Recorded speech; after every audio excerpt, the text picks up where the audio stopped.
Hoy vamos a detenernos a reflexionar un poco nuevamente sobre la filosofía que enmarca y que respalda nuestra práctica. No es fácil para nosotros, con nuestra formación, nuestra educación y nuestra cultura occidental, poder interpretar y comprender el recorrido diferente que se da dentro de la perspectiva del trabajo en la filosofía oriental. Básicamente la diferencia tiene que ver con el lugar desde el cual nosotros abordamos el intento de comprensión del mundo. Básicamente lo que intentamos es comprender, pero nos educan y nuestra cultura nos inculca el hecho de que esa comprensión pasa básicamente por el intelecto. Toda la filosofía occidental se basa gran parte en un tremendo razonamiento, y un razonamiento lógico. Ese razonamiento lógico, que es muy bueno para resolver un montón de situaciones y circunstancias, no alcanza para poder entender entonces cuál es el marco que la filosofía oriental intenta dar a esto de poder conectarnos, entender, comprender y vivenciar básicamente lo que es nuestro recorrido vital en estas circunstancias. Yo en algún momento me refería al hecho de que la filosofía que respalda las artes marciales y el karate en particular es el budismo zen. Por un lado tenemos el budismo, que es una de las creencias más antiguas, una de las religiones más antiguas de nuestro planeta. Por el otro lado tenemos el budismo zen. El budismo zen implica una forma de poder arribar a ese estado de comprensión desde una postura no tradicional para nosotros y muy difícil de poder racionalizar por el hecho de que es imposible hacerlo. El budismo zen implica la no racionalidad de la comprensión, y ya de base para nosotros eso es una dificultad extrema. ¿Qué sabemos del budismo zen? Que se desarrolla en China, que Bodhidharma es el que lo llevó y lo expandió fuertemente por más de que sus raíces ya estaban presentes, de que derrama la cultura china y va hacia la cultura okinawense, la cultura japonesa. El budismo zen implica básicamente el hecho de tratar de alcanzar la comprensión a partir de la integridad. Y esa integridad la llamamos nosotros en el occidente el estado de no mente. Ahora, ¿es el estado de no mente una ausencia de la mente? No, el estado de no mente es una superación de la instancia intelectual.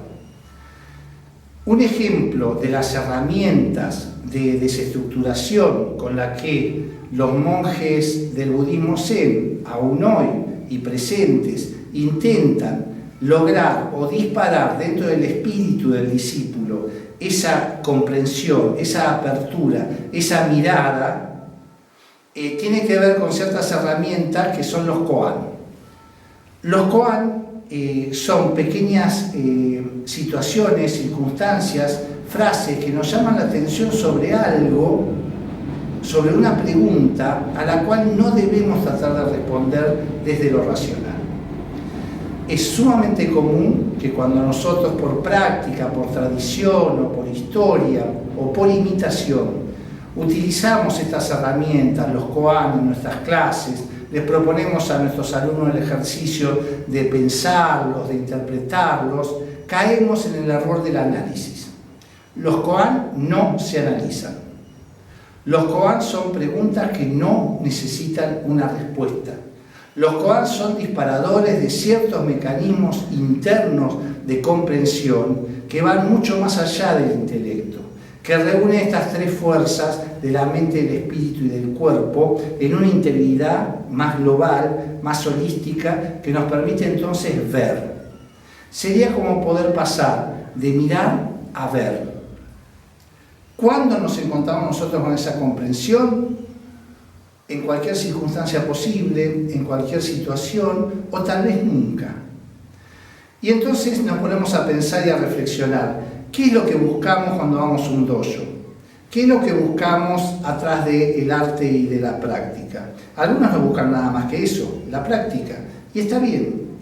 Algunos necesitan una respuesta que pueda cubrir ciertos aspectos interiores y búsquedas personales, y eso está bien.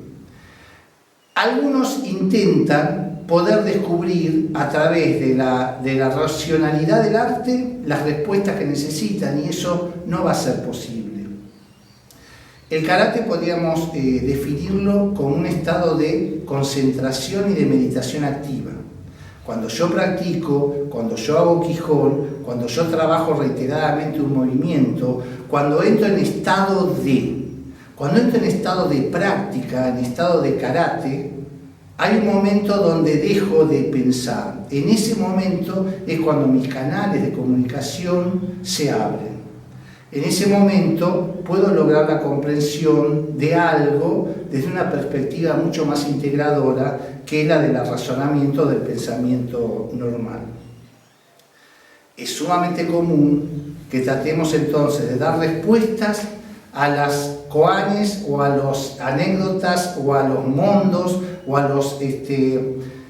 las distintas situaciones o circunstancias que leemos de muchos libros famosos, históricos, tradicionales, que la mayoría, creo yo, de los artistas marciales hemos leído. Ahora, la comprensión pasa por la esquina de la casa, la comprensión pasa por la vereda, por la plaza, por enfrente, ¿sí? Por nuestra situación cotidiana, por lo que hacemos. La comprensión llega en cualquier momento y no la podemos buscar. La comprensión nos va a encontrar cuando nosotros abramos suficientemente los canales para que ella pueda venir a nosotros. Vamos a un ejemplo muy común, muy cotidiano, y creo que resume, en definitiva, de qué manera nosotros muchas veces forzamos esa comprensión y hacemos de cuenta que comprendemos, cuando lo que hacemos realmente es irnos mucho más alejadamente de las cosas. Y es cuando muchas veces, infinitas veces, no logramos poder quedarnos callados. Es muy común que en las prácticas, sobre todo en los últimos años, tengamos que pedirle a la clase que haga silencio. Tengamos que pedirle a la clase que no hable. Pedirle a la clase que se concentre en sus ejercicios. Pero no es por una obligación marcial que les pedimos eso.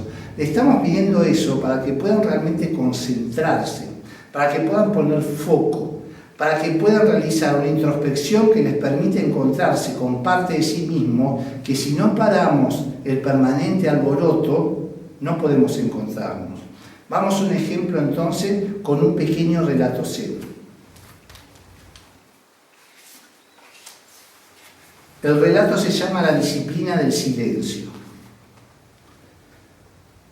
Los discípulos del Tendai solían estudiar meditación antes que se introdujera el Zen en Japón. 4 de ellos, íntimos amigos, se prometieron entre sí observar 7 días de silencio. El primer día, todos permanecieron silenciosos. Su meditación había comenzado con buenos auspicios. Pero cuando cayó la noche y las lámparas de aceite empezaron a debilitar su llama, uno de los discípulos no pudo evitar decir en voz alta a un servidor: «Acomoda esas luces». El segundo discípulo se sorprendió de oír hablar al primero. «Habíamos quedado en no decir una palabra», observó. «¿Sois tontos vosotros dos? ¿Por qué habéis hablado?», preguntó el tercero. «Yo soy el único que no ha dicho palabra», concluyó el cuarto. Gracias.